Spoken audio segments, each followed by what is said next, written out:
Class अब हमेशा ले रहा हूं। वेरी गुड सदन कुर्मी। देखो कोई भी चीज की जो कंटिन्यूटी अगर आप बना के रखोगे, कंटिन्यूटी यदि आप बना के रखोगे तो कंटिन्यूटी आपके लिए फायदेमंद होगी। अगर कंटिन्यूटी आपने बना के नहीं रखा तो वो आप लोगों के लिए जो है फायदेमंद नहीं होगी। मैं भी आप लोगों का कैसे भी मजबूरी हो, लेकिन आप लोगों की जो है मैं आप लोगों की क्लास जरूर लेता हूं। क्यों लेता हूं? क्योंकि आप लोगों की कंटिन्यूटी बनी रहे। अगर मैं डेली क्लास नहीं लूंगा या मान लो एक आध दिन मैंने गैप दे दिया, 2-3 दिन गैप दे दिया, तो आपकी जो कंटिन्यूटी है ना वो ब्रेक हो जाएगी। ठीक है, कंटिन्यूटी ब्रेक होने से क्या होगा, आपकी जो कंटिन्यूटी ब्रेक हो जाएगी, फिर आपकी पढ़ाई में आपका क्या है कि पढ़ाई में मन नहीं लगेगा, या फिर आप जो है पुरानी चीजों को भूल जाओगे। इसलिए चाहे 1 घंटा ही पढ़ो, चाहे 2 घंटा ही पढ़ो, या 4 घंटा ही पढ़ो, कंटिन्यूटी बना के रखना चाहिए। ठीक है, चलो देख लेते हैं अपन। अब क्वेश्चंस की बारी है, और ये क्वेश्चन सब पुराने पेपर्स में पूछे हुए क्वेश्चन है। ऐसा कोई भी नहीं है कि ये क्वेश्चन पुराने पेपर के नहीं है। आप जो भी क्वेश्चन हम करवा रहे हैं आप लोगों को, वो सारे क्वेश्चन पुराने पेपर्स के ही करवाएंगे। जो पुराने पेपर्स में पूछे गए हैं उन्हीं का ही आप लोगों को करवाएंगे। ठीक है,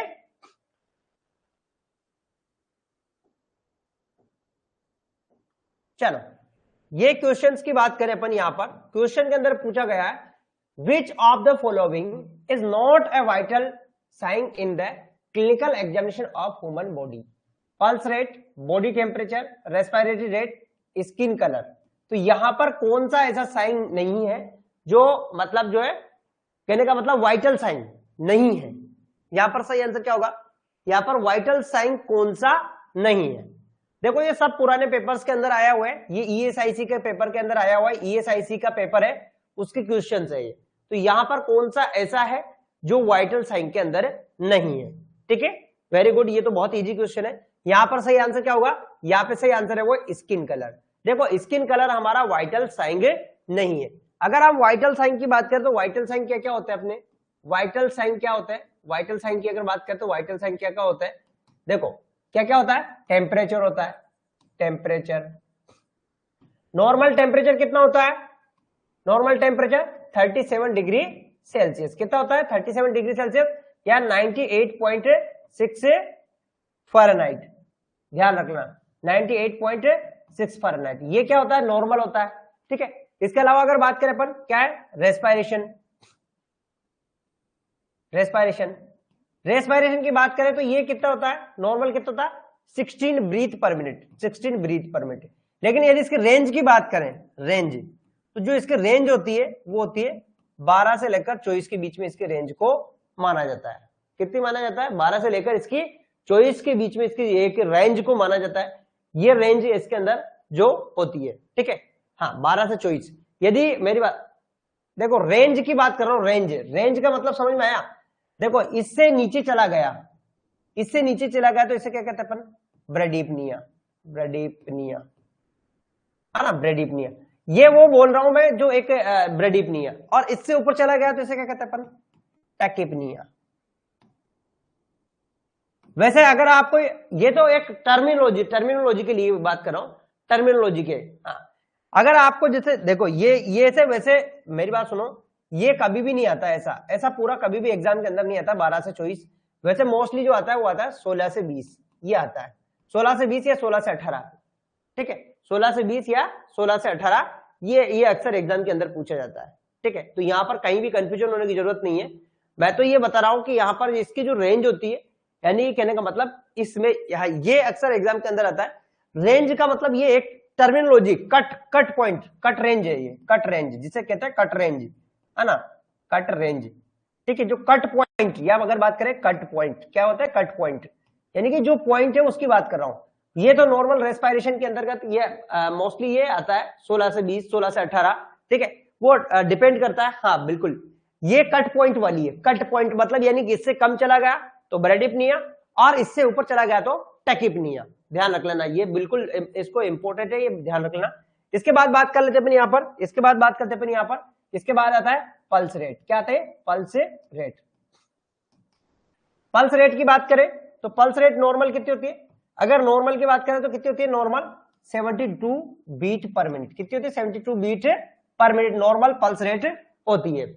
ठीक है, यदि इसके कट पॉइंट की बात करें, कट पॉइंट की यानी कि कहने का मतलब जो कट पॉइंट है उसकी अगर बात करें, कट पॉइंट यानी कि जो रेंज की अगर बात करें तो रेंज के अंदर यदि यदि ये 60 से, ये क्या है 60 से 100 की रेंज में आती है ना, ये आती है 60 से 100। यदि 60 से कम चली गई तो इसे क्या कहते हैं, इसे कहते हैं ब्रेडिकार्डिया। ब्रेडिकार्डिया क्या कहते हैं अपन इसे, ब्रेडिकार्डिया। यदि 60 से नीचे चली गई, यदि 100 से ऊपर चली गई तो इसे क्या कहते हैं अपन, टैकीकार्डिया। क्या कहते हैं अपन, टैकीकार्डिया। ठीक है, ऐसे ही ब्लड प्रेशर की बात करें अपन, blood pressure BP, blood pressure कितना होता है नॉर्मल, 120/80। कितना होता है, 120/80 होता है नॉर्मल। ठीक है, 120 जो होता है, यदि ये 140/90 पहुंच जाता है, 140/90 पहुंच जाता है, तो इसे क्या कहेंगे अपन, इसे क्या कहेंगे अपन, हाइपरटेंशन। टेंशन, ठीक है, यानी उच्च रक्तचाप से अपन कहेंगे। ठीक है, यदि ये सिस्टोलिक वाला 100 से नीचे आ जाता है, 100 से बिलो आ जाता है, तो इसे क्या कहते हैं अपन, हाइपोटेंशन। ठीक है, तो ये अपने कार्डियल साइन हो गए, है ना। हाँ, इसे क्या कहेंगे अपन, हाइपोटेंशन। तो ये जो अपने कार्डिनल साइन हो गए, ये क्या हो गया अपने कार्डिनल साइन। अब यहां पर कुछ चीजें मैं आपको बताता हूं, 2-3 चीज इंपॉर्टेंट है जो कि अक्सर एग्जाम के अंदर पूछी जाती, कई बार पूछी गई है ना। तो ये हो गया अपने, है ना, टीपीआर हो गया, है ना, रेस्पिरेशन हो गया। देखो अपने यहां पर पढ़ रहे थे, यहां पर। ठीक है, अब इसके बाद बात करते हैं, एक इंपॉर्टेंट पूछा जाता है, कई बार इमरजेंसी के बारे में पूछा जाता है। इमरजेंसी के अंदर देखो मैं आपको बताता हूं, टीपीआर, है ना, टीपीआर बीपी, ये हमारे जो है क्या हो गया, वाइटल साइन या कार्डिनल साइन हो गए। ठीक है, हाँ, अगर बात करें अपन इसमें, यहां पर अगर बात करें अपन, देखो इसमें एक इंपॉर्टेंट मैं आपको बताता हूं, यहां पर अगर बात करें तो यहां पर पूछा जाता है इमरजेंसी का, इमरजेंसी के बारे में पूछा जाता है। इमरजेंसी में, इमरजेंसी का वाइटल साइन क्या है, वाइटल साइन। अब यहां पर कई बार मैं आपको बताता हूं, यहां पर एक तो होता है पिपुलरी रेस्पॉन्स,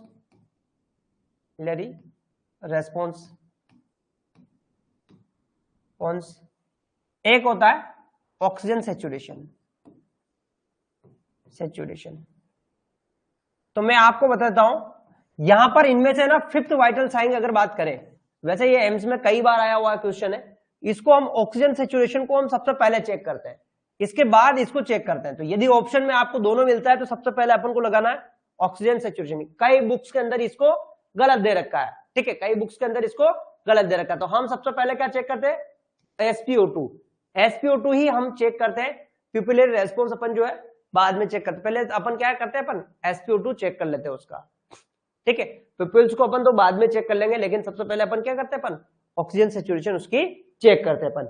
यदि आपको नॉर्मली पूछा जाए, नॉर्मल जनरली अगर आपको पूछा जाए, नॉर्मल फिफ्थ वाइटल साइन कौन सा है, वाइटल साइन, जो नॉर्मल पेशेंट होता है उसके अंदर फिफ्थ वाइटल साइन कौन सा है। तो फिफ्थ वाइटल साइन की अगर बात करें अपन, तो यहां पर fifth vital sign normal patient के अंदर जो है वो कौन सा है, पेन है। क्या है, पेन, यानी कि दर्द, ध्यान रखना दर्द, इसे कहते हैं अपन फिफ्थ वाइटल साइन, यानी कि दर्द कहेंगे अपन उसे। ठीक है, समझ में आ गया, नॉर्मल पेशेंट के अंदर फिफ्थ वाइटल साइन।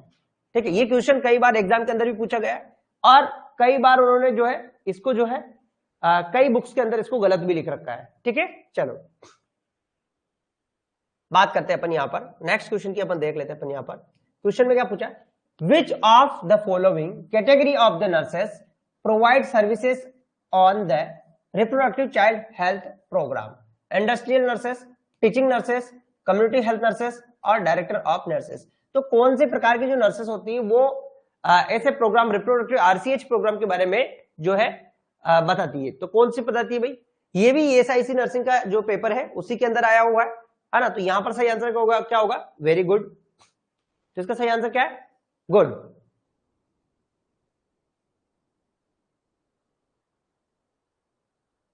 तो यहां पर सही आंसर क्या है इसका, वेरी गुड, बहुत ही इंपॉर्टेंट है ये, है ना। तो यहां पर वैसे इजी क्वेश्चन है, यहां पर है कम्युनिटी हेल्थ नर्सेस। देखो कम्युनिटी हेल्थ नर्सेस जो है, कम्युनिटी की जो हेल्थ नर्सेस होती है, कम्युनिटी की जो हेल्थ नर्सेस होती है ये फोकस करती है किसके ऊपर, इनका ये कई बार पूछा जाता है, फोकस करती है किसके ऊपर, प्रिवेंशन। किसके ऊपर करती है, प्रिवेंशन और हेल्थ प्रमोशन के ऊपर। किसके ऊपर, हेल्थ प्रमोशन के ऊपर, इसी के ऊपर ये फोकस करती है। ध्यान रखना, प्रिवेंशन और हेल्थ प्रमोशन के ऊपर ये फोकस करती है, ठीक है। अन्यथा ये जो है इस पे दूसरे पे फोकस नहीं करती, किस पे फोकस करती है, प्रिवेंशन और हेल्थ प्रॉब्लम के ऊपर ये फोकस करती है। ध्यान रख लेना, तो ये इस चीज के ऊपर फोकस करती है। और जो भी कम्युनिटी के प्रोग्राम होते हैं, कम्युनिटी का जैसे सर्वे करना है ना, सर्वे करना, ठीक है। इसके अलावा कम्युनिटी के अंदर जैसे कि मलेरिया कंट्रोल प्रोग्राम हो गया, ठीक है, या मलेरिया जो है, इसके अलावा बात करें अपन फाइलेरिया कंट्रोल प्रोग्राम हो गया। जो भी कम्युनिटी के प्रोग्राम्स होते हैं उनके अंदर जो काम करती है, कौन करती है, वो कम्युनिटी हेल्थ नर्सेस करती है। अगर बात करें अपन इंडस्ट्रियल नर्सेस की, तो इंडस्ट्रियल नर्सेस जो क्या होती है, इंडस्ट्रीज के अंदर रहती है। आपने देखा होगा कि इंडस्ट्री में वैकेंसी निकलती है ना, जैसे कि मान लो जैसे कि टाटा न्यूक्लियर पावर प्लांट के अंदर वैकेंसी निकलती है। तो ये जो वहां पर एम्प्लॉयज होते हैं, है ना, ईएसआईसी के अंदर निकलती है, एम्प्लॉयज होते हैं, उनकी जो है क्या करती है, जो है उनको जो उनका जो डिजीज है, उनका इनिशियल डिजीज है, उसको आइडेंटिफाई करने का काम करती है। आप लोगों को मैंने एक दिन ये भी बताया था, ऑक्यूपेशनल डिजीज के बारे में मैंने आपको बताया था। ऑक्यूपेशनल डिजीज किस प्रकार की होती है, ऑक्यूपेशनल डिजीज कौन कौन सी होती है, ऑक्यूपेशनल डिजीज ये मैंने आपको बताया था। ऑक्यूपेशनल डिजीज के बारे में मैंने आपको एक दिन समझाया था, है ना। तो यहां पर अगर बात करें ऑक्यूपेशनल डिजीज की, तो ऑक्यूपेशनल डिजीज कौन कौन सी होती है, जैसे कि एंथ्रोकोसिस किसकी वजह से होता है भाई, एंथ्रोकोसिस हाँ, एंथ्रोकोसिस जो कोल फील्ड के अंदर काम करता है, किसके अंदर, कोल, जैसे कि कोल की फैक्ट्री के अंदर काम कर रहा है, जहां पर कोल की खदानें हैं उनके अंदर काम कर रहा है, उसे क्या होता है, एंथ्रोकोसिस, है ना। और बिसिनोसिस की बात करें, बिसिनोसिस किसके अंदर होता है, बिसिनोसिस किसके अंदर होता है, ये किसे, कॉटन फाइबर डस्ट, जो कॉटन की फाइबर की डस्ट होती है उसके अंदर क्या होता है, बिसिनोसिस होता है।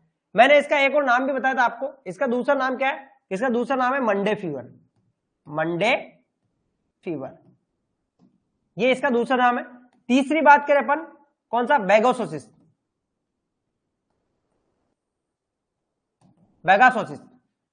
किसके अंदर होता है, बिल्कुल बेगासोसिस होता है शुगर कैन फैक्ट्री में, शुगर कैन फैक्ट्री, जो शुगर कैन जहां पर शुगर बनती है उसके अंदर काम करता है, उसके अंदर होती है बेगासोसिस। नेक्स्ट बात कर लेते हैं अपन यहां पर प्लम्बिज्म की अगर बात करें, प्लम्बिज्म किसमें होता है, देखो प्लम्बिज्म क्या होता है, प्लम्बिज अगर बात करें प्लम्बिज्म की, तो ये होता है, क्या होता है, ये लेड पॉइजनिंग की वजह से होता है। किसमें होता है, लेड पॉइजनिंग की। और लेड पॉइजनिंग कहां पर होती है सबसे ज्यादा, किसमें होती है लेड पॉइजनिंग, जैसे कि कलर पेंट की हो, जो कलर पेंट वाला हो, है ना, जहां पेंटिंग का हो, है ना, फार्मर लंग्स डिजीज तो वो है बिल्कुल सीसा, हाँ ठीक है। तो वहां पर जो है लेड पॉइजनिंग होने के कारण होता है, lead poisoning, very good, glass वाला हो, लेड पॉइजनिंग, ठीक है, लेड पॉइजनिंग। तो ये जो है, ये सब क्या है, ऑक्यूपेशनल डिजीज है। तो इनका आइडेंटिफिकेशन कौन करती है, जो इंडस्ट्रियल नर्सेस होती है ना, बिल्कुल। सिलिकोसिस, हाँ, सिलिकोसिस कहां पर होती है, बिल्कुल सिलिका डस्ट में, हाँ, है ग्रेन फीवर, जो कि गाजर घास की वजह से होता है ना। नेक्स्ट बात करें अपन सिलिकोसिस, सिलिकोसिस क्या होती है, सिलिका की वजह से, का जो सिलिका होती है उसकी वजह से होती है, जैसे कि रेत वाली जगह काम कर रहे हैं उसकी वजह से होती है सिलिकोसिस। बात करते हैं नेक्स्ट, यहां पर बताइए, which of the following sterilisation device stimulate the principle of pressure cooker in the its function, autoclave, hot air oven, inspirator और पास्चुराइजर। तो यहां पर क्या होता है, यहां पर सही आंसर क्या है, देखो ये क्वेश्चन ईएसआईसी के है, ईएसआईसी जो एग्जाम था, ईएसआईसी के एग्जाम क्या है, ध्यान रखना, सब पेपर जो है ये किसका है, ईएसआईसी का पेपर का है, ठीक है। जो भी मैं क्वेश्चन आप लोगों को कराऊंगा ये सारे पुराने पेपर्स के हैं, जो कि पुराने पेपर्स के अंदर पूछे गए हैं, वही क्वेश्चंस आप लोगों को मैं अब कराने वाला हूं, क्योंकि हम एक बार पुराने पेपर्स को भी हमें देखना चाहिए कि उनमें किस आधार पर क्वेश्चन पूछे जा रहे हैं। ठीक है,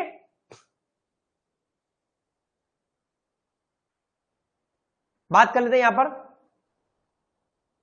वेरी गुड। तो यहां पर सही आंसर क्या होगा?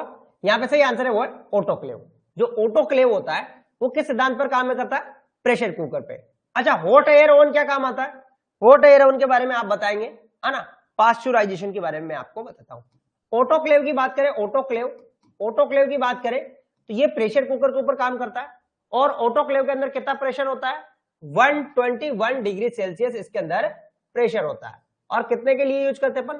15 मिनट्स के लिए इसको यूज करते हैं। 15 से 20 मिनट के लिए इसे यूज करते हैं अपन। ठीक है, और इसके अंदर जो कितना होता है, जो आईबी प्रेशर कितना होता है? 15 आईबी इसके अंदर प्रेशर होता है। ध्यान रखना, 15 आईबी इसके अंदर प्रेशर होता है। ये सबसे इफेक्टिव मेथड है। Very good. कितना? Very good. डस्टिंग पाउडर के लिए करते हैं अपन। हाँ, और ये सबसे क्या है? इफेक्टिव मेथड है। ध्यान रखना, बहुत इफेक्टिव मेथड है। कौन? ये वाला। और सबसे कॉमनली यूज किया जाता है हॉस्पिटल के अंदर। हॉस्पिटल के अंदर जो है इक्विपमेंट को स्टेरलाइज करने के लिए। किसके लिए? इक्विपमेंट जो होते हैं, इक्विपमेंट को स्टेरलाइज करने के लिए, स्टेरलाइज करने के लिए बहुत सबसे ज्यादा यूज किया जाता है इसको। यदि हॉट एयर ओवन की बात करें अपन, hot air oven, hot air oven, तो इसका कई बार टेम्परेचर पूछा जाता है मोस्टली। तो इसका 160 डिग्री सेंटीग्रेड इसके अंदर जो टेम्परेचर होता है। ठीक है, और ये ग्लास स्लाइड को, है ना, और इनको जो है डस्टिंग पाउडर को, इनको जो बिल्कुल यूज करने के काम में लिया जाता है।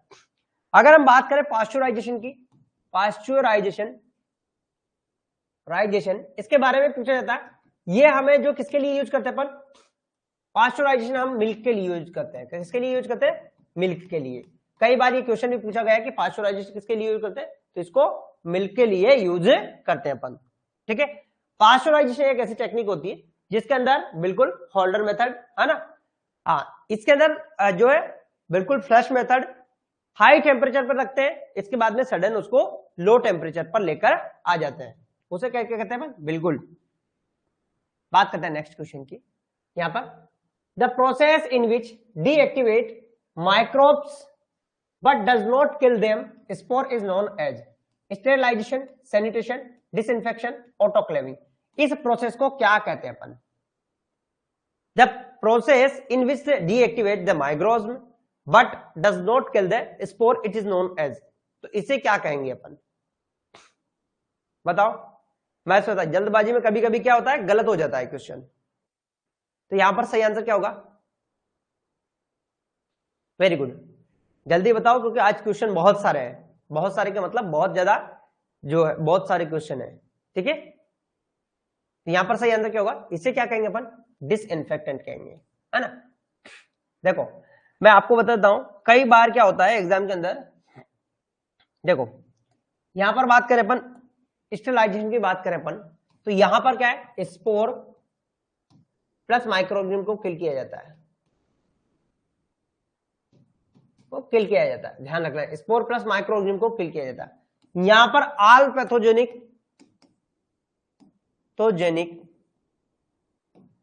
प्लस नॉन पैथोजेनिक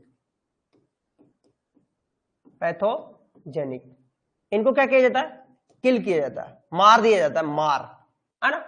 इनको क्या कर दिया जाता है? मार दिया जाता है। लेकिन इसके जो अंडे होते हैं क्या होते हैं? स्पोर, इनको नहीं मारा जाता है, अंडे इसके अंदर जीवित रहते हैं। ठीक है, समझ में आ गया? हाँ, वेरी गुड। और एंटीसेप्टिक का मतलब क्या होता है? एंटीसेप्टिक का मतलब क्या होता है भाई? एंटीसेप्टिक का मतलब आप लोग बताओगे, एंटीसेप्टिक क्या होता है? वेरी गुड, बताओ। यहां पर देखो, which of the following gases act as a effective disinfectant? Hydrogen, oxygen, chlorine, sulphur. तो यहां पर कौन सी गैसेस है जिसको इफेक्टिव जो है यूज किया जाता है डिसइंफेक्टेंट की तरह? तो कौन सी गैस है जिसको अपन जो है यूज किया जाता है? बताओ। वेरी गुड, बैक्टीरिया को इनहिबिट करते हैं, और इसको एंटीसेप्टिक को कहां यूज करते हैं अपन, बॉडी के ऊपर यूज करते हैं अपन। जल्दी से बताओ भाई। हाँ, वेजिटेटिव सब कुछ मर जाता है, स्पोर भी हो जाता है, वेजिटेटिव भी मर जाता है, सब कुछ मर जाता है उसके अंदर। ठीक है, वेरी गुड। बताओ, तो यहां पर सही आंसर क्या होगा, गुड। यहां पे सही आंसर है वो है क्लोरीन।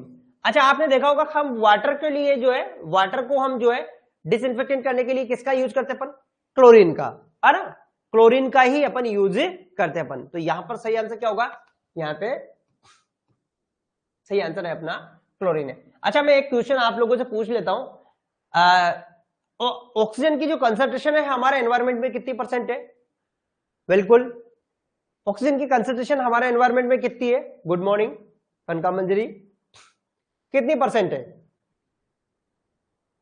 ऑक्सीजन की कंसंट्रेशन हमारे एनवायरमेंट में, कितनी परसेंट है, 21%। और हम छोड़ते कितनी है, हम छोड़ते कितनी है,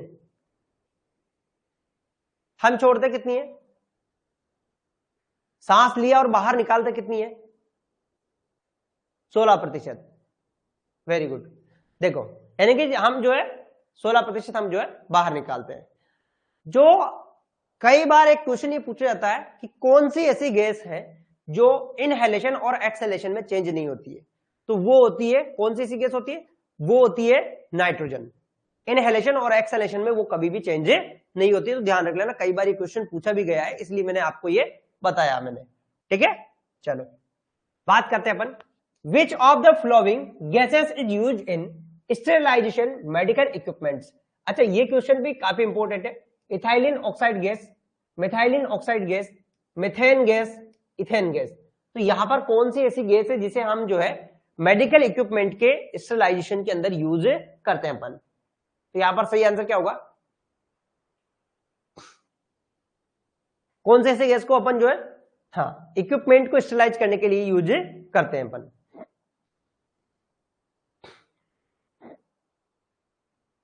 यहां पर सही आंसर क्या होगा, वेरी गुड। तो यहां पर जो हम यूज करते हैं वो किसको यूज करते हैं अपन, इथाइलिन ऑक्साइड, ईटीओ, ईटीओ, इसका शॉर्ट फॉर्म है ईटीओ। हम कहते हैं ना यार ईटीओ करवा लिया, ईटीओ कहते ना, ईटीओ करवा लो, इथाइलिन ऑक्साइड गैस से हमें इसे स्टेरिलाइज करवा लो। ये क्वेश्चन अक्सर आप लोगों से अगर ऐसे पूछ लिया जाए ईटीओ, तो आपको ध्यान रख लेना ईटीओ। ठीक है, ये ध्यान रख लेना बिल्कुल, ईटीओ होता है इथाइलिन ऑक्साइड, इसको हम हॉस्पिटल के अंदर जो है स्टेरिलाइज करने के लिए काम में लेते हैं अपन। ठीक है, चलो चलते हैं अपन नेक्स्ट क्वेश्चन को देख लेते अपन। Which of the following can not be use as a disinfectant in hospital, sodium hypochloride, phenyl, 100% alcohol, formaldehyde. तो कौन सा डिसइंफेक्टेंट हम जो है हॉस्पिटल के अंदर यूज नहीं करते। देखो, ये भी ईएसआईसी के अंदर का पेपर है, ईएसआईसी के अंदर आया हुआ है, ईएसआईसी का जो है पेपर था उसका ही क्वेश्चन है, विच ऑफ हॉस्पिटल, मतलब जो है विच ऑफ डिसइंफेक्टेंट हम यूज नहीं करते हॉस्पिटल के अंदर, कौन सा यूज नहीं करते अपन, बताओ। वेरी गुड, बहुत अच्छा जवाब। हाँ बताओ, यहां पर सही आंसर क्या होगा, है ना। बाकी लोग भी, सब लोग बिल्कुल क्लास के अंदर जुड़े रहिए, क्योंकि क्लास बहुत अच्छी क्लास है ना। और जितने भी परसेंट है, सॉरी जितने भी स्टूडेंट्स हैं, वो बिल्कुल क्लास के अंदर कंटिन्यू रहा करिए, क्योंकि कंटिन्यूटी यदि आपने मेंटेन रख दी अपने जीवन में, तो मैं कह रहा हूं आपका जीवन जो है सफल हो जाएगा। यानी कि जो आप काम कर रहे हैं उसके अंदर आप सफल हो जाएंगे। मैं हमेशा बोलता रहता हूं, मेहनत करने वाले की कभी भी हार नहीं होती। जो मेहनत करेगा उसको सफलता निश्चित मिलेगी, चाहे कुछ भी हो जाए। इसलिए मैं हमेशा बोलता हूं, मेहनत करो, जी तोड़ के मेहनत करो, और जो सही दिशा और सही डायरेक्शन में करो। मैं उसके पीछे हमेशा एक वर्ड बोलता हूं, सही दिशा और सही डायरेक्शन में करो। कहने का मतलब यह है कि हमारे दिमाग को भटकाना नहीं है, जहां भी पढ़ रहे हैं अपन, कहीं भी पढ़े अपन, हमें मन लगा के वहां पर पढ़ना है। ठीक है, चलो यहां पर सही आंसर क्या है, यहां पे सही आंसर है वो 100% एल्कोहल। देखो, हम जो यूज करते हैं हॉस्पिटल के अंदर, वो 70% एल्कोहल का यूज करते हैं अपन। ठीक है, इसको भी यूज करते हैं अपन, इसको भी यूज करते हैं अपन, इसको भी यूज करते हैं। और एल्कोहल जो 100% यूज नहीं करते, कितना यूज करते हैं अपन, आइसोप्रोपेल एल्कोहल जो है 70% यूज करते हैं अपन। ठीक है, हाँ देखो अब यहां पर एक और इंपॉर्टेंट चीज बात है, मैं आपको बताता हूं, इसका यूज के बारे में कई बार पूछा जाता है। सोडियम हाइपोक्लोराइड HIV और हेपेटाइटिस बी, हेपेटाइटिस बी जो है इनके इन्फेक्टेड मटेरियल को हम जो है स्टेलाइट सोडियम हाइपोक्लोराइड से अपन जो है करते हैं अपन। ये क्वेश्चन कई बार पूछा गया है कि किससे करते हैं अपन, सोडियम हाइपोक्लोराइड, और कोविड के भी इक्विपमेंट को भी हम इसी से ही यूज करते हैं, कोविड वाला भी सोडियम हाइपोक्लोराइड से ही करते हैं अपन, ठीक है। चलो, what is hysterectomy? Surgical removal of ovary, surgical removal of uterus, surgical removal of ureters, surgical removal of fallopian tube. तो यहां पर क्या सही आंसर है? देखो ये भी ESIC का क्वेश्चन पेपर है। What is the hysterectomy? Hysterectomy का मतलब क्या है? बताओ भाई, सही आंसर जल्दी से। सडानंद कुर्मी, है ना? ये यहां पर जो इंडिया गवर्नमेंट की तरफ से एग्जाम होता है उसका ही क्वेश्चन है। जो भी क्वेश्चन मैं आप लोगों को कराऊंगा अब मैं सारे पुराने पेपर्स के ही मैं करवाऊंगा, ठीक है। उसके अंदर कोई नया नहीं रहेगा, नया वाला करवाऊंगा तो मैं नया आपको बता दूंगा, ठीक है। चलो, वेरी गुड। तो यहां पर सही आंसर क्या होगा? गुड। तो यहां पर जो सही आंसर है वो surgically remove of the uterus. इसका मतलब क्या होता है? ऑर्फेक्टोमी। ऑर्फेक्टोमी इसका मतलब क्या होता है? ऑर्फेक्टोमी। ऑर्फेक्टोमी मतलब यह जिसको ओवेरी को रिमूव करना। अगर बात करें इसकी, सॉरी यहां पर सर्जिकल रिमूव ऑफ यूट्रस, ये है ना, ये सर्जिकल रिमूव ऑफ यूट्रस, इसका मतलब हो गया हिस्टेरेक्टोमी। इसका मतलब यूरेटेक्टोमी, ठीक है, यूरेटर को रिमूव करना, ठीक है। इसका मतलब होता है साल्फिंजेक्टोमी,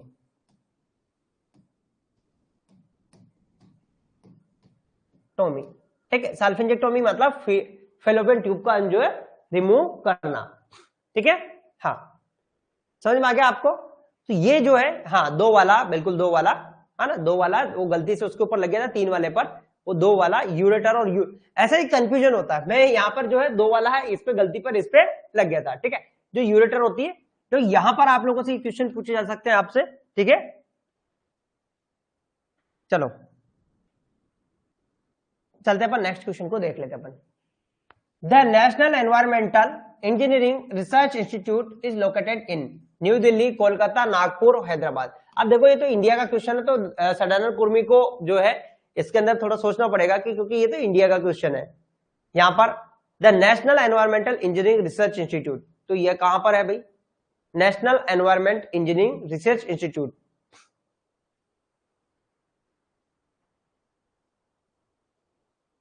ऐसे ही तुक्का मत लगाओ। नेशनल एनवायरमेंट इंजीनियरिंग इंस्टीट्यूट, जल्दी से बताओ भाई फटाफट, जल्दी से बताओ फटाफट।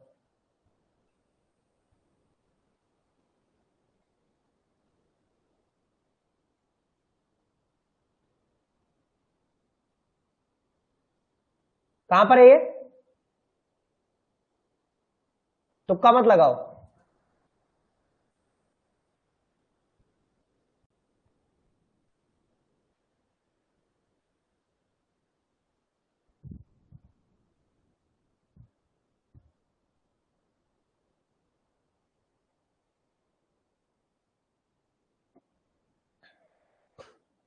जल्दी से बताओ इसको फटाफट।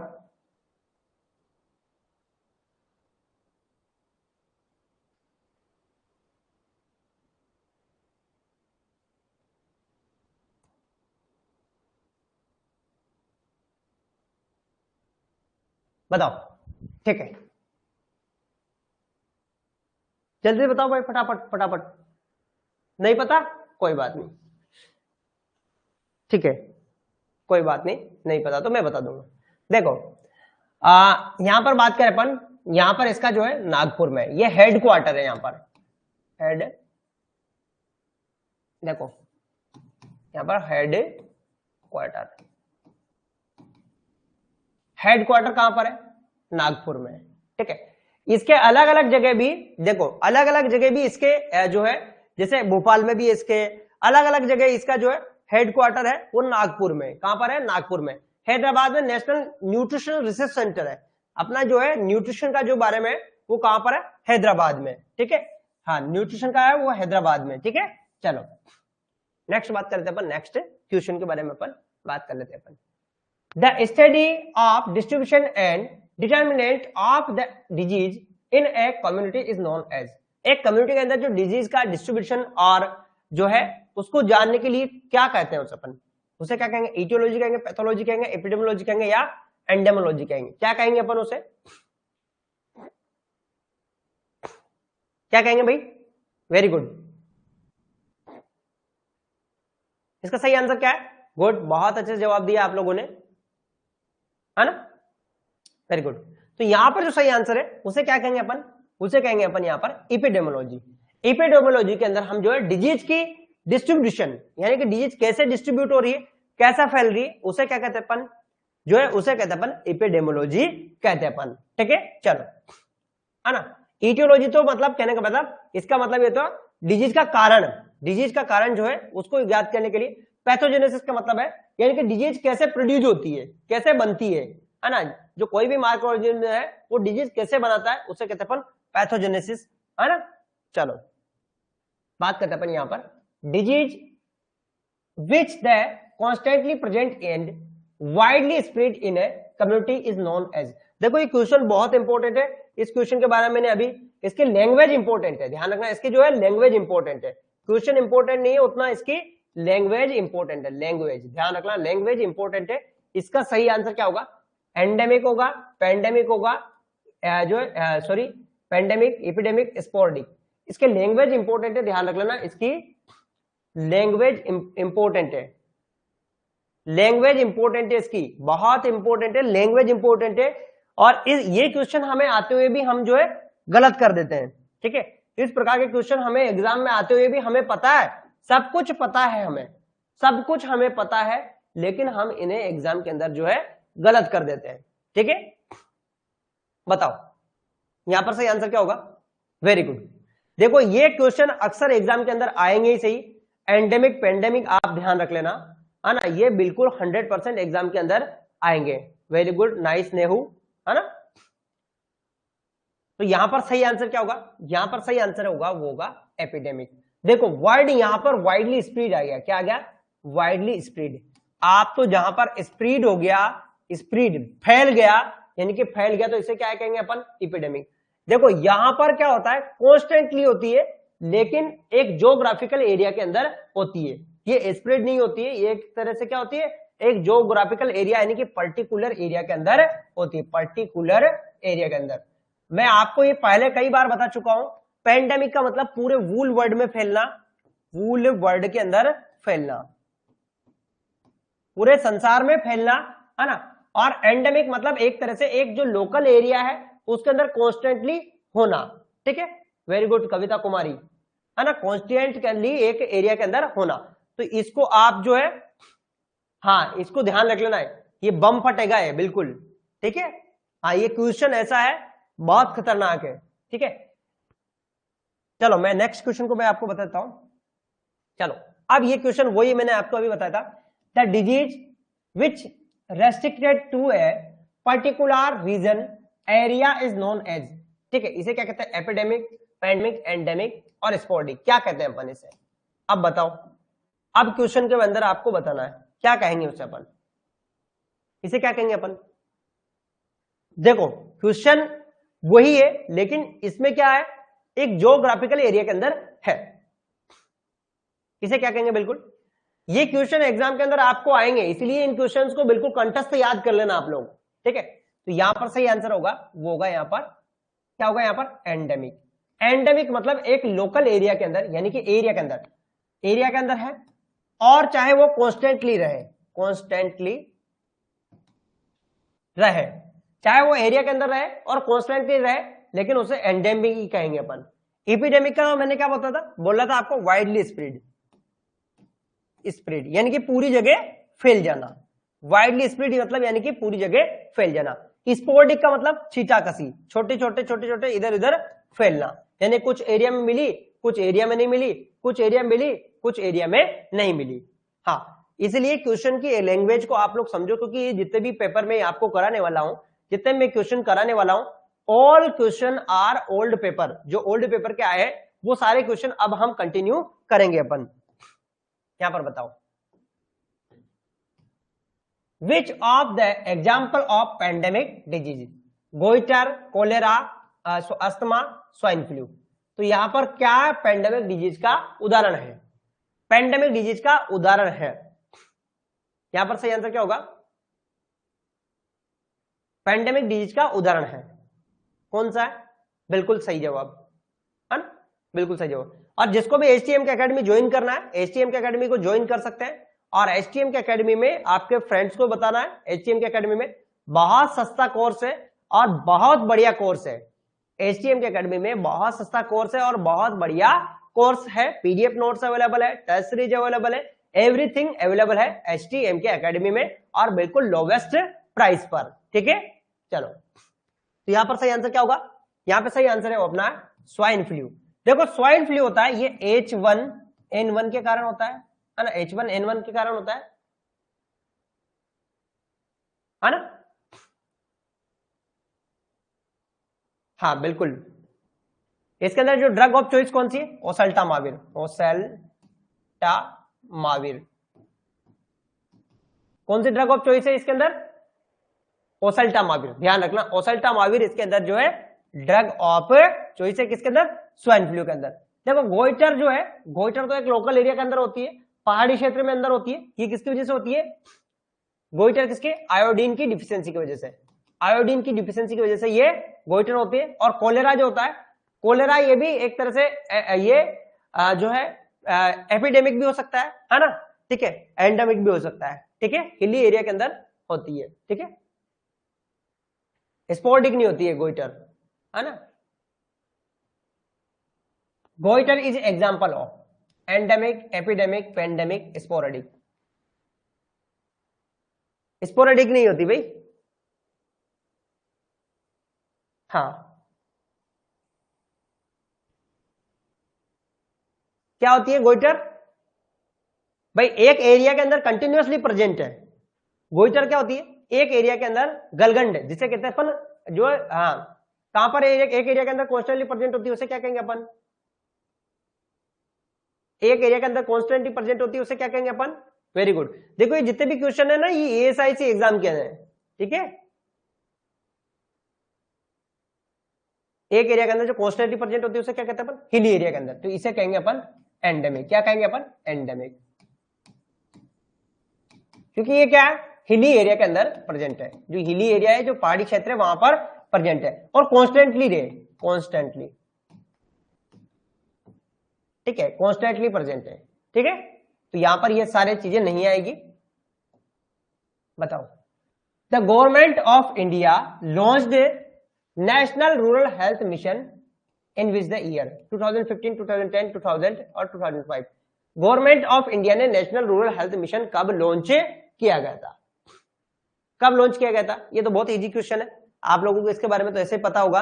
कब लॉन्च किया गया था भाई? फटाफट बताओ। हाँ, कब, कितनी तारीख को? तारीख बताओ पहले, है ना, डेट बताओ। सर वेरी नाइस, आज फर्स्ट बार देख रही हूं, तो डेली देखो भाई सुरेश, है ना, पहली बार नहीं, डेली देखो आप। एचटीएम के एकेडमी के बेल जो है उस पर जाकर आप कर सकते हैं और बेल आइकन को जरूर दबा दें, ताकि सब्सक्राइब करने से क्या है कि आपको नोटिफिकेशन आ जाता है। कई बच्चों की ऐसी कमी है, हाँ, कई बच्चे बोलते हैं मेरे को कि सर मेरी जो है कि हमें जो है नोटिफिकेशन नहीं आता है। ठीक है, तो आप लोगों को जो नोटिफिकेशन जो है, नोटिफिकेशन आने के लिए जो है आपको क्या करना है? बेल आइकन को आपको दबाना है। ठीक है, चलो चलते हैं अपन नेक्स्ट क्वेश्चन को देख लेते हैं अपन। यहां पर सही आंसर है 2005 पे। ठीक है, ये भी विलेज लेवल पर, दोनों विलेज लेवल पर होती है, विलेज लेवल पर। ठीक है, विलेज लेवल पर होती है ना। और कहां पर होती है? सब सेंटर पर। किस पे होती है? सब सेंटर, सब सेंटर पर, है ना, सब सेंटर पर।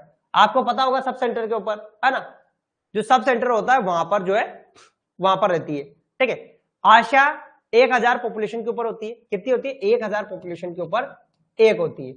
और एएनएम कितनी पे होती है? एएनएम कितनी पॉपुलेशन पर होती है भाई? एएनएम, एएनएम कितनी पॉपुलेशन पर होती है? बताओ, एएनएम, एएनएम कितनी पॉपुलेशन पर होती है? कितनी पे होती है? कितने पे होती है विलेज लेवल? हाँ, कितने पे होते हैं? 5,000 पे। भाई जहां सब सेंटर है वहीं पर होती है। सब सेंटर कितने पे होता है? 5,000 पे। हाँ बिल्कुल, हाँ बिल्कुल, जो सब सेंटर होता है उस पे होती है। बताओ यहां पर, the accredited social health activist Asha is guided and trained on various aspects of the health care by medical officer, medical superintendent, auxiliary nurse and midwife, anganwadi worker. तो यहां पर क्या सही आंसर होगा? आशा किसके द्वारा जो है ट्रेंड की जाती है? बताओ इसका, आशा किसके द्वारा ट्रेंड की जाती है? सही आंसर क्या होगा यहां पर? बिल्कुल सही जवाब, आशा किसके द्वारा ट्रेंड की जाती है?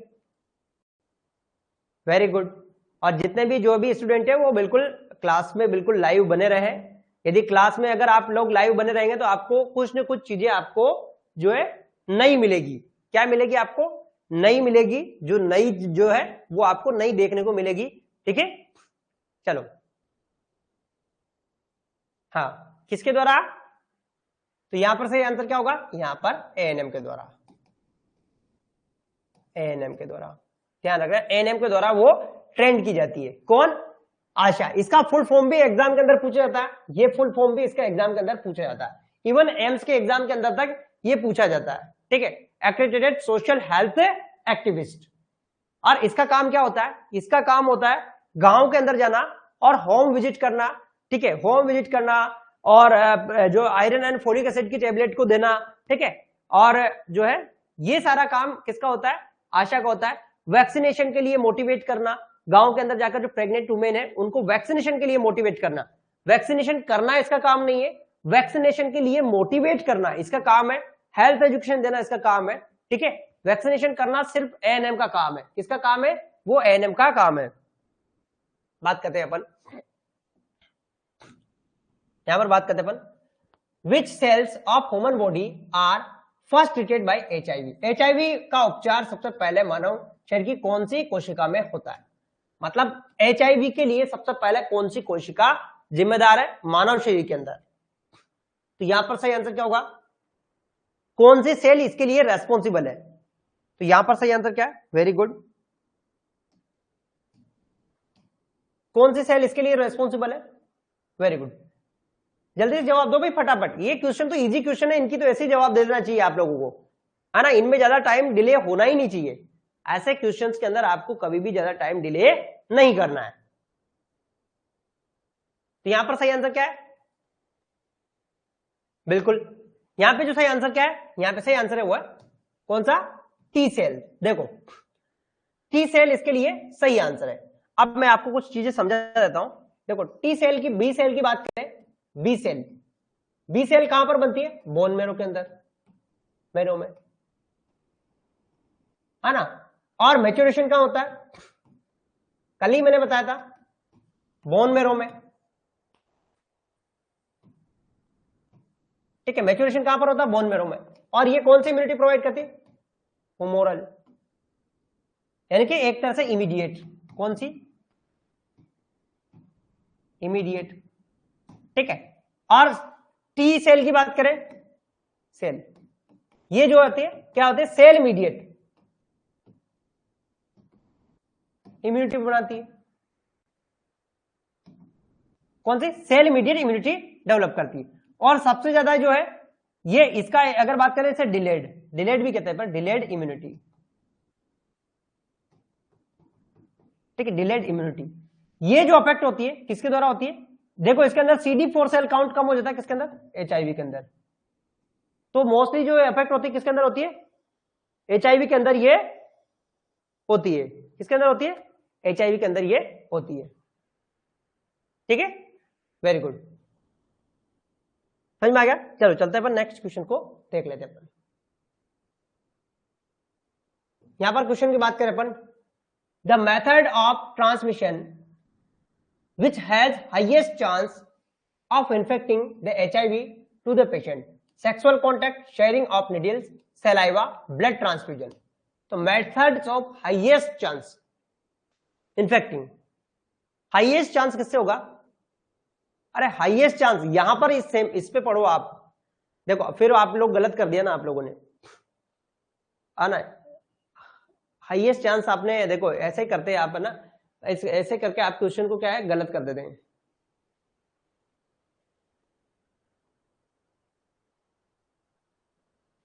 इन्फेक्टिंग, क्वेश्चन की लैंग्वेज पढ़ो। Mode of transmission which has highest chance of infecting HIV। Question की लैंग्वेज पढ़ो डियर, है ना, सबसे आपको लैंग्वेज पढ़ना है। क्यों? ब्लड ट्रांसफ्यूजन से नहीं होगा। यहां पर ऑप्शन देखो ना आप, क्या ब्लड ट्रांसफ्यूजन से नहीं होगा? हाँ, ये नहीं पूछ रहा है commonest cause of transmission HIV, ऐसे नहीं पूछ रहा है। Mode of transmission HIV highest पूछ रहा है ये, ठीक है, ऐसे नहीं पूछ रहा commonest cause of HIV transmission, है ना। ऐसे क्वेश्चन आप लोग जो है ना गलत कर दोगे यहाँ पे। और ये भी नहीं पूछ रहा कॉमनेस्ट जो ट्रांसमिशन इन जो है मतलब सेक्सुअल कॉन्टेक्ट, यहां पे ये नहीं पूछ रहा है ना।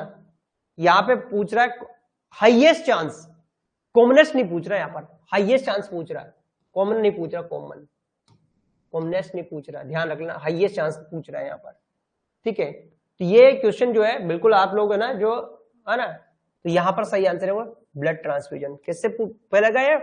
Blood transfusion. फ्यूजन, यदि आपने इन्फेक्टेड ब्लड ही चढ़ा दिया उसको तो उससे क्या होगा? HIV फैल जाएगा। शेयरिंग निडल से थोड़ी होता है, हाँ, सबसे ज्यादा तो होता है निडल से, तो 0.003% चांस होता है निडल से, तो कितने परसेंट चांस होता है निडल से, तो ठीक है, हाँ, मतलब 300 चांस, 300 1000 में से 300 के लगभग होता है ना, ठीक है, ये होता है 0.03% होता है ना। आपने किसी को इन्फेक्टेड ब्लड चढ़ा दिया तो इन्फेक्टेड तो फैलेगा इसी। सबसे ज्यादा तो है वो कौन सा? यहाँ पर होमोसेक्सुअल, सॉरी हेटेरोसेक्सुअल, सबसे ज्यादा तो होता है हेटेरोसेक्सुअल।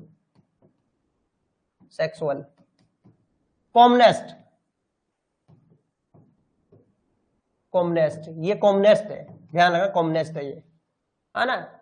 यहां पर जो है, यहां पर पूछा है, क्या पूछा है यहां पर? Highest chance. समझ में आ गया? क्वेश्चन को पढ़ो आप, जब क्वेश्चन को आप पढ़ेंगे ना तब आपको पता लगेगा। इसीलिए हम कभी कभी जल्दबाजी में क्वेश्चंस को गलत कर बैठते हैं, इसलिए बिल्कुल भी आपको ध्यान रखना है, ये सारी चीजें आपको ध्यान रखना है, ठीक है।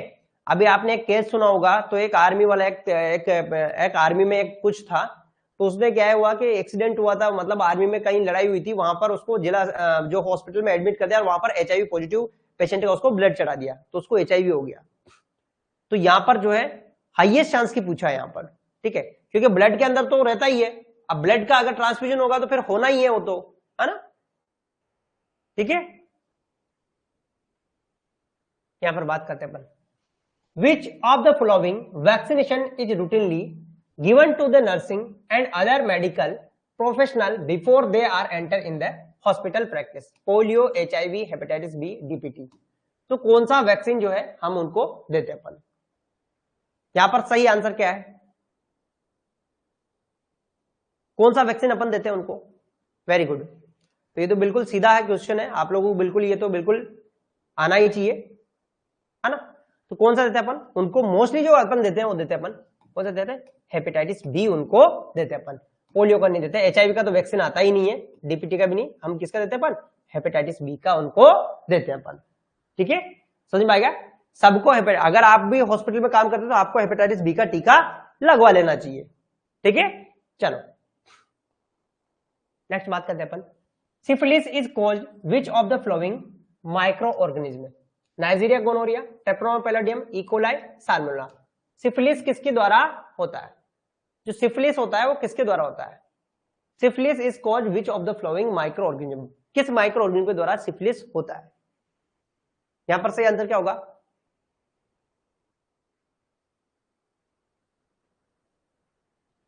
वेरी गुड, तो यहां पर जो सही आंसर है वो क्या है? ट्रेप्टोनेमा पैलेडियम। ट्रेप्टोनेमा पैलेडियम के द्वारा क्या होता है? सिफिलिस होता है। और इसके लिए टेस्ट क्या करते हैं अपन? VDRL। कई बार इसका क्वेश्चन में पूछा जाता है कि इसमें किसे देते अपन? देखते हैं अपन इसको डार्क ग्राउंड माइक्रोस्कोपी में देखते हैं, dark ground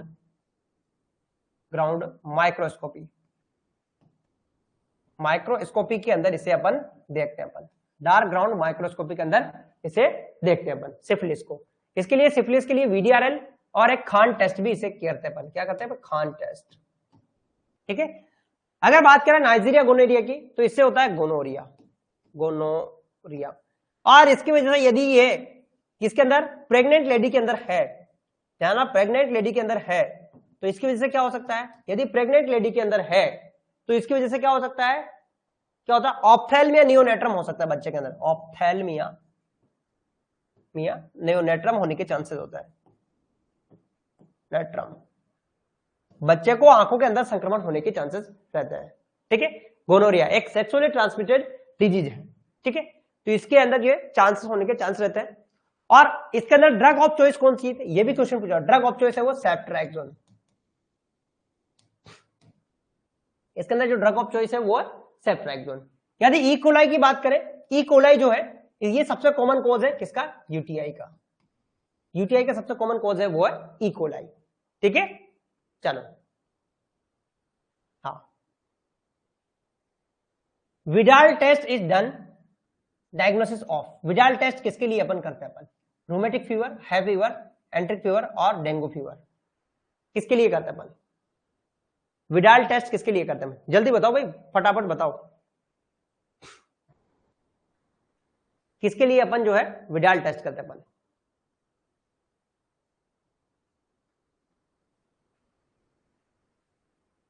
very good sir. एक क्वेश्चन, मिल्क में मेजर प्रोटीन कौन सा होता है, अच्छा मिल्क में कौन सा प्रोटीन होता है, चलो बता देंगे इसके बारे में, मैं आपको थोड़ा देख के कल वाली क्लास में बता दूंगा मैं। ठीक है, तो यहां पर सही आंसर क्या होगा, यहां पे सही आंसर क्या है, यहां पे सही आंसर है वो विडाल के लिए, एंट्रिक फीवर के लिए। ठीक है, इसके लिए करते हैं अपन विडाल टेस्ट। ठीक है, डेंगू के लिए क्या करते हैं अपन, डेंगू के लिए अपन कौन सा टोर्निकेट टेस्ट इसके लिए करते हैं अपन, क्या करते हैं, टोर्निकेट वेट टेस्ट, टोर्निकेट टेस्ट आप इसके लिए अपन जो है करते हैं अपन। मिल्क भी अलग अलग होता है ना, आपको पता होगा मिल्क अलग अलग होता है, माँ का मिल्क में अलग अलग होता है ना, जो माँ का मिल्क होता है इनिशियल में कोलेस्ट्रॉम होता है, इसके बाद में जो है कोलेस्ट्रॉम खत्म होने के बाद, तो ये पूछ क्या रहे हैं, किस कंटेंट के बारे में पूछ रहे हैं, मैं आपको एक बार उसका मैं आपको बता दूंगा। ठीक है, चलो, which of the following is not component of epidemiological triad, agent, disease, host, environment, कौन सा एपिडेमियोलॉजिकल जो है ट्राइड नहीं है। ठीक है, कौन सा एपिडेमियोलॉजी जो है उसका लिए ट्राइड नहीं है, तो यहां पर सही क्या आंसर क्या होगा, देखो क्या है यहां पर सही आंसर क्या होगा, इसका सही आंसर क्या है, वेरी गुड, देखो होस्ट, एजेंट, एनवायरमेंट,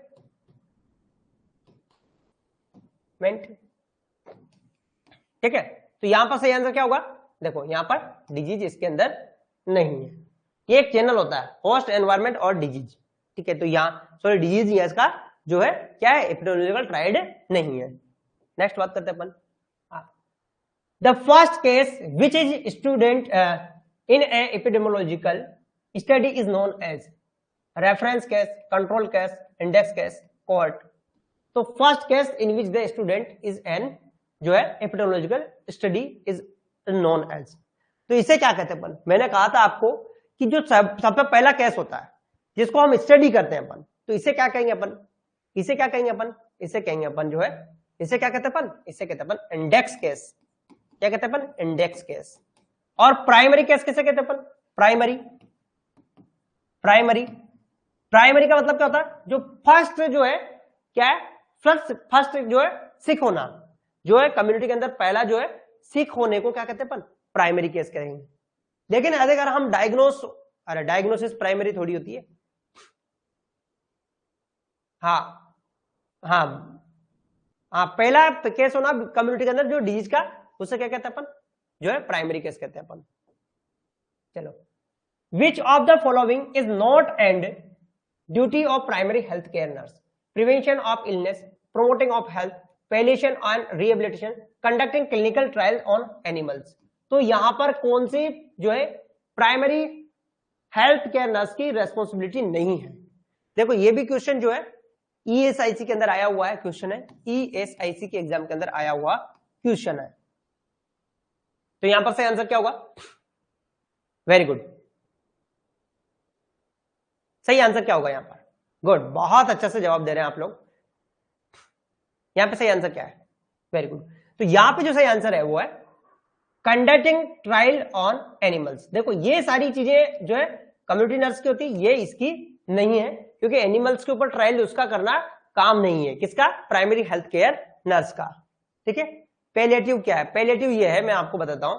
देखो पैलिएटिव का मतलब ये है, पैलिएटिव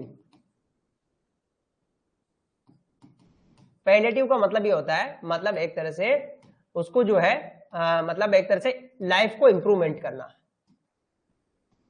इंप्रूव करना, इंप्रूव करना, उसे कहते हैं अपन पैलिएटिव। यानी कि कहने का मतलब कोई पेशेंट है, जिसे मान लो कोई पेशेंट उठ नहीं रहा है ना, हाँ, जैसे कोई पेशेंट उठ नहीं रहा है तो उसकी लाइफ को हमें इंप्रूव करना, मतलब एक तरह से उसको जो है इंप्रूव करना, एक्सरसाइज कराना उसकी, जैसे ये एक्सरसाइज करा दी अपन ने, है ना, जैसे मान लो है हाथ काम नहीं कर रहा तो उसका एक्सरसाइज करवा दिया अपन ने, है ना। क्वालिटी केयर मतलब एक तरह से लाइफ को इंप्रूव करना, एक तरह से क्वालिटी को इंप्रूव करना, जैसे हाथ काम नहीं कर रहा तो एक्सरसाइज करा दी अपन ने, है ना, जैसे फिजियोथेरेपी टाइप, है ना। और पेशेंट के अटेंडर को हेल्प के लिए बोल दिया, है ना, जैसे मान लो उसके लिए हेल्प के लिए बोल दिया, पेशेंट की फैमिली वाले को हेल्प के लिए बोल दिया, इसकी हेल्प कराओ। ठीक है, इसे कहते हैं पैलिएटिव केयर। ठीक है ना, समझ में आ गया? पैलिएटिव मतलब जो लाइफ है उसको इंप्रूव करना। Which of the following is medication is commonly used in wound disinfection? Neosporin, prednisone, provide iodine, Bactrim powder।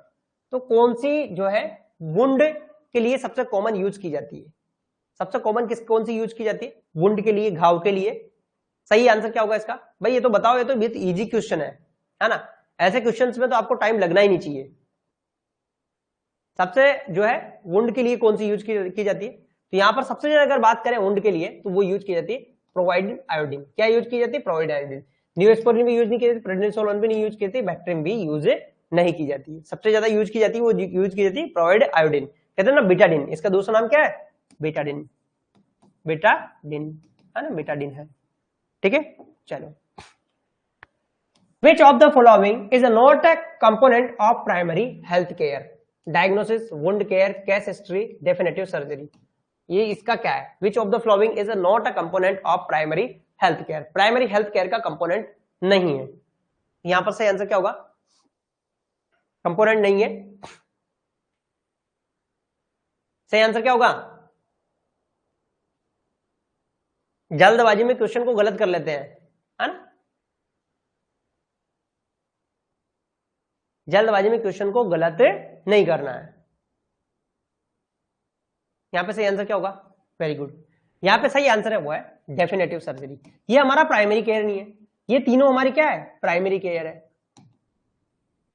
लेकिन ये हमारी प्राइमरी केयर नहीं है। ठीक है, समझ में आ गया? ये क्या है? टर्सरी लेवल पे है, टर्सरी, टर्सरी लेवल की है ये। ठीक है, समझ में आ गया? हाँ, ये प्राइमरी हेल्थ केयर का नहीं है ये।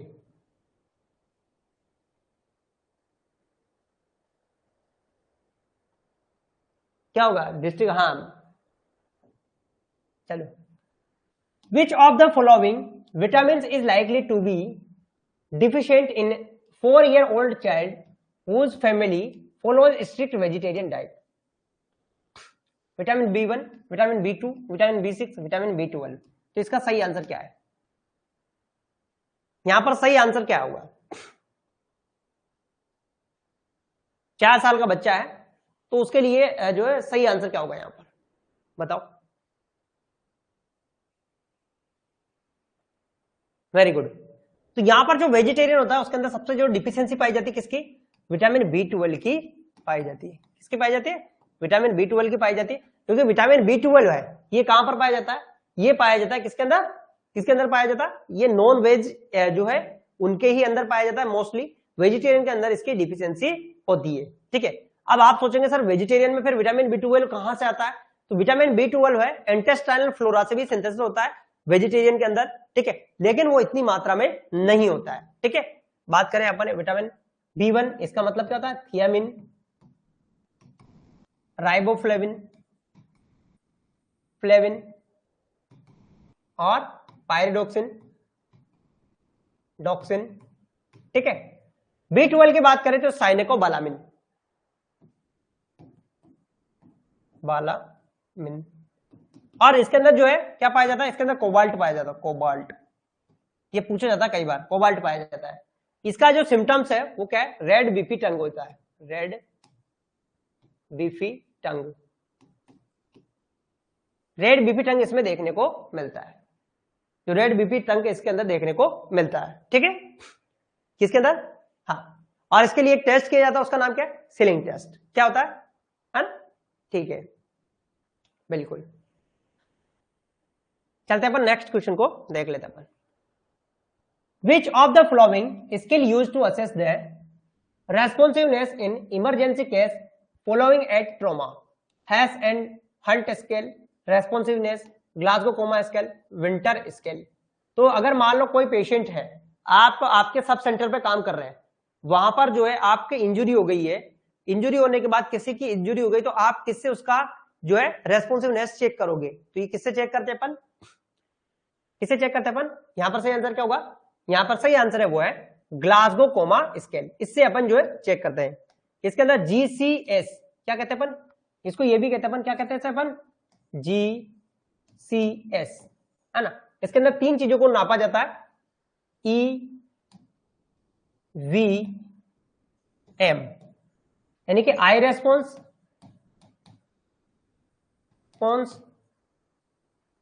वर्बल रेस्पॉन्स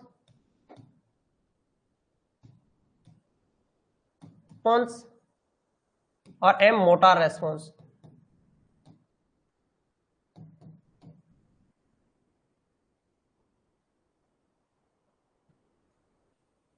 EVM, ठीक है, ये होता है 4 होता है, ये 5 होता है और ये 6 नंबर होता है, टोटल इसके 15 नंबर होते हैं, कितने होते हैं 15।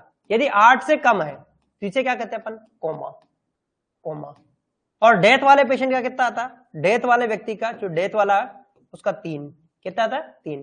इसका हाईएस्ट स्कोर होता है 15 और मिनिमम स्कोर होता है इसका 13, है ना, हाईएस्ट स्कोर होता है 15, मिनिमम स्कोर होता है जो है 3, ठीक है। आई मतलब आंखें कैसे खोल रहा है, वी यानी वर्बल रेस्पॉन्स यानी कि बोल कैसे रहा है, और एम मींस मोटर रेस्पॉन्स यानी कि हाथ पैर कैसे चला रहा है, ठीक है, समझ में आ गया। यहां पर बात करें, which of the following emergency drug used in angina pectoris, atenolol, glucose, nitroglycerine, oxygen. अगर मान लो एंजाइना पेक्टोरिस का पेशेंट है, सपोज करो कई बार क्या होता है ना, क्या होता है कि आपके यहाँ पर सब सेंटर पे कोई पेशेंट आया जिसके छाती में बहुत ज्यादा दर्द हो रहा है ना, छाती के अंदर बहुत ज्यादा दर्द हो रहा है, बहुत तेज दर्द हो रहा है, आपकी वहां पर आया है ना, सब सेंटर पर आया है, आपके PSC पर आया है, तो कौन सी आप उसको दवा दोगे, तो यहां पर कौन सी दवा देंगे अपन उसको, वेरी गुड, क्या हो गया, एंगल, सुषमा, यहां पे कौन सी दवा देंगे अपन, हाँ वेरी गुड, पलक साहू। यहां पर जो दवा देंगे अपन देंगे वो नाइट्रोग्लिसरीन दवा उसको देंगे। ये क्या काम करती है, वेसोडाइलेटर, वेसोडाइलेटर, है ना, जो ब्लड वेसल्स को क्या करती है, चौड़ी करती है, फैलाती है, समझ में क्या, ब्लड वेसल्स को क्या करती है, फैलाती है। ये बीटा ब्लॉकर है, क्या है, बीटा ब्लॉकर, ब्लॉकर है ना। देखो ऑक्सीजन तो हम देंगे, ऑक्सीजन भी देंगे अपन, लेकिन सबसे पहली प्रायोरिटी रहेगी अपनी 3 नंबर वाली। एंजाइना पेक्टोरिस क्या होता है, एंजाइना पेक्टोरिस की बात करें तो ये हमारा हार्ट होता है, हार्ट के अंदर यहाँ पर आपको पता होगा यहाँ से कोरोनरी आर्टरी जाती है और इसमें सप्लाई करती है ब्लड की, है ना। जब मान लो यहाँ पर ब्लड की, यहाँ पर क्या होती है, कोरोनरी आर्टरी जाती है और ब्लड की सप्लाई करती है, ठीक है। इसमें जब इसके अंदर रुकावट आ जाती है, यहाँ पर कोई रुकावट आ गई, रुकावट आने से यहाँ पर क्या है, ब्लड नहीं पहुंच पाता और यहाँ पर होता है इस्चेमिया, हाँ यहाँ पर होता है इस्चेमिया, इस्चेमिया होने से यहाँ का क्या होता है, दर्द होता है, क्या होता है, पेन होता है, पेन, इसे कहते हैं अपन एंजाइना पेक्टोरिस, क्या कहते हैं अपन, एंजाइना पेक्टोरिस अपन इसे कहते हैं, मसल्स पेन नहीं, कोरोनरी की वजह से हार्ट के अंदर जो पेन होता है उसे एंजाइना पेक्टोरिस कहते हैं। बाद में यदि डैमेज हो जाती है मसल्स तो इसे फिर MI कहते थे, मायोकार्डियल इंफ्राक्शन कहते थे। यदि ये मसल्स क्या है, इस्चेमिया लंबे समय तक रहा है ना, लंबे समय तक वहां पर ऑक्सीजन नहीं पहुंची और वो डैमेज हो गई वहां की, फिर उसे क्या कह देंगे अपन, उसे MI कह देंगे अपन, ठीक है, मायोकार्डियल इंफ्राक्शन उसे अपन कह देंगे अपन। बताओ, the administration of electrical shock to the heart of a person in emergency is known which of the following, fibrillation, defibrillation, electric cautery और refibrillation, क्या कहते हैं अपन, एडमिनिस्ट्रेशन ऑफ इलेक्ट्रिक शॉक, कई बार हार्ड काम करना बंद कर देता है या अच्छे से काम नहीं करता है, तो उस व्यक्ति उसमें क्या यूज करते हैं अपन, है ना, उसमें क्या यूज करते हैं, बहुत इजी क्वेश्चन है, तो है ना, बताओ इसको जल्दी से बताओ भाई, क्या यूज करते हैं अपन, बताओ यहां पर सही आंसर क्या होगा, उसके अंदर जो यूज करते हैं अपन, क्या करते हैं अपन, डिफिब्रिलेशन यूज करते हैं, वो डिफिब्रिलेशन अपन यूज करते हैं, पेशेंट को डिफिब्रिलेट करते हैं अपन, है ना। मोस्टली किसके अंदर यूज करता है, वेंट्रिकुलर फिब्रिलेशन में, वेंट्रिकुलर फिब्रिलेशन में इसमें यूज करते हैं, या पल्सलेस वेंट्रिकुलर टैकिकार्डिया, या पल्सलेस वेंट्रिकुलर टैकिकार्डिया, इसके अंदर यूज करते हैं मोस्टली अपन, है ना, वेंट्रिकुलर फिब्रिलेशन में यूज करते हैं, और पल्सलेस जो है ये प्रॉब्लम होती है तो उस समय यूज करते हैं अपन डिफिब्रिलेशन, ठीक है, समझ में आ गया, बिल्कुल। चलो आज की क्लास हो गई वो एंड हो गई, है ना, क्लास एंड। अब यदि किसी को भी आपको कोर्स ज्वाइन करना है तो कोर्स को ज्वाइन कर सकते हैं, HTM के एकेडमी पर जो है कोर्सेस अवेलेबल है, यदि किसी भी बच्चे को कोर्स ज्वाइन करना है तो वो HTM के एकेडमी में जाए और कोर्स को ज्वाइन कर ले, ठीक है।